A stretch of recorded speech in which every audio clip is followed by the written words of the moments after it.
তো কি অবস্থা সবাইকে আসসালামু আলাইকুম। আশা করি সবাই আল্লাহর রহমতে ভালোই আছেন। তো আজকে আমরা আমাদের সিটি কুর্সকে একটু ঘোরাঘুরি করব, তো আমাদের সাথেই থাকবেন।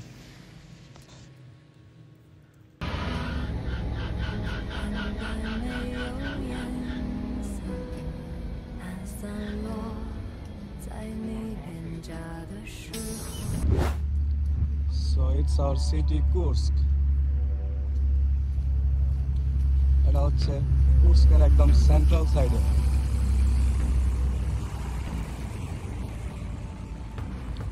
এখন আমরা অনেক উপরে আছি, যে দূরে দেখা যাচ্ছে বাড়ির ঘরগুলো সব নিচে,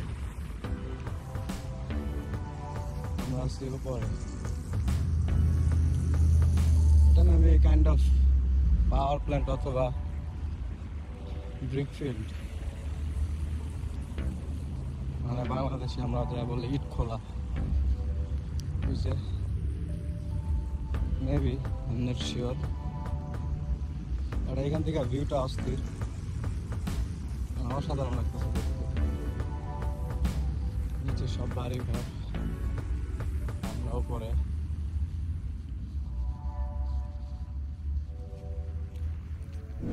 সো দেখেন এখান থেকে মানে কতটা সুন্দর লাগতেছে দেখতে। এটা মেবি ওয়াটার ট্যাঙ্ক অথবা মেবি তেলের ট্যাঙ্ক হইতে পারে। সো মানে ওরা এখানে যুদ্ধকে অনেক প্রায়োরিটি দেয়। দেখেন এটা মেবি ওয়ার 2 এর কোনো একটা সিন ছবি দিয়ে রাখছে।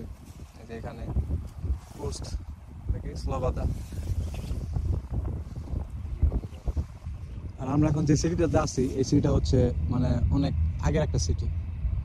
সো এই সিটি নিয়ে একটা হিস্টোরি আছে। হিস্টোরিটা কি? তো এই শহরের ইতিহাস শুনলে মনে হবে যেন একটা সিনেমার গল্প। এই শহরের নাম প্রথম শোনা যায় 1032 সালে।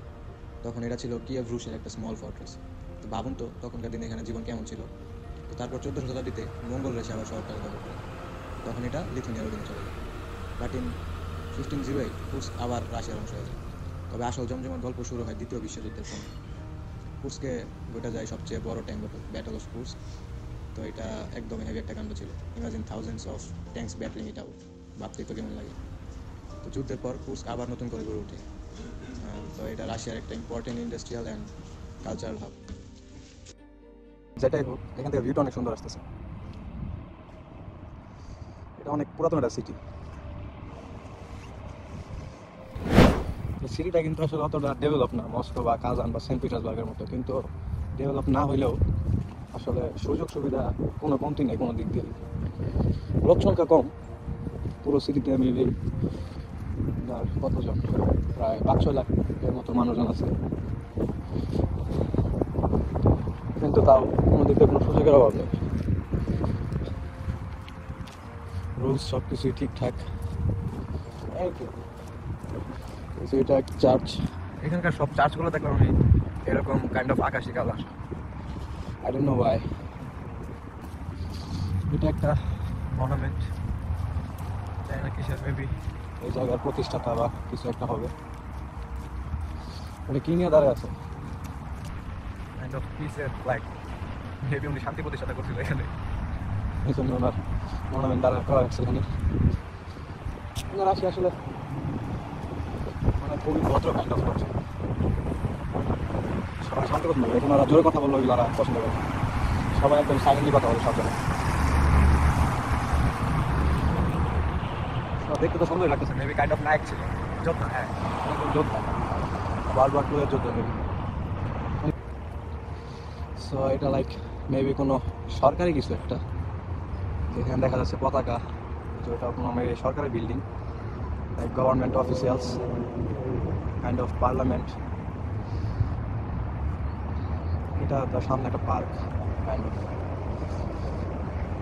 তো এটা হচ্ছে আমরা যে সিটিতে থাকি, এই সিটির একদম সেন্ট্রাল সাইড, মানে একদম মিডলে আছে। এখানে আরেকটা মনুমেন্ট, উনি এই জায়গায় প্রতিষ্ঠাতা। আর আগে যেটা দেখালাম ওইটা মেবি একজন সোলজার।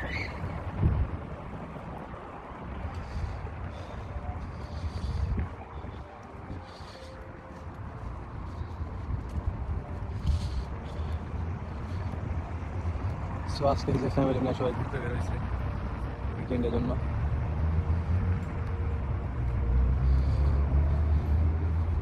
যে এখানে কয়েকজন ইম্পর্টেন্ট পার্সনদের ছবি লাগানো আছে। কি লেখা?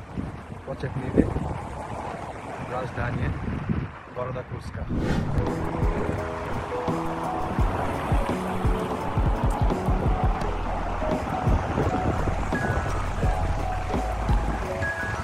এখানকার বাচ্চাগুলো অনেক সুন্দর, মানে কিছু যদি নড়াচড়া না করতো তাহলে মনে হতো পুরা একদম পুতুল। এতটা সুন্দর, এতটা কিউট। রাশিয়ার কেএফসি রয়েছে রস্টিক্স, এখানে পুরো নাম চেঞ্জ করে কেএফসি রস্টিক্স বানাই দিচ্ছে। এটা কিন্তু আসলে কেএফসি, মানে অরিজিনালি কেএফসি, কিন্তু এটা নাম আরো চেঞ্জ করে দিয়ে দিচ্ছে রস্টিক্স।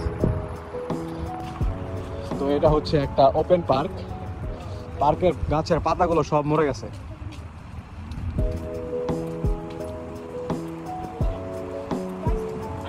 এরকম পার্কের কোনো অভাব নেই এখানে।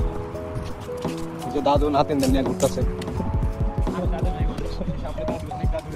ওই যে সামনে পোলাপান খেলতেছে, বাচ্চা বাচ্চা পোলাপান, মনে হয় পুতলা।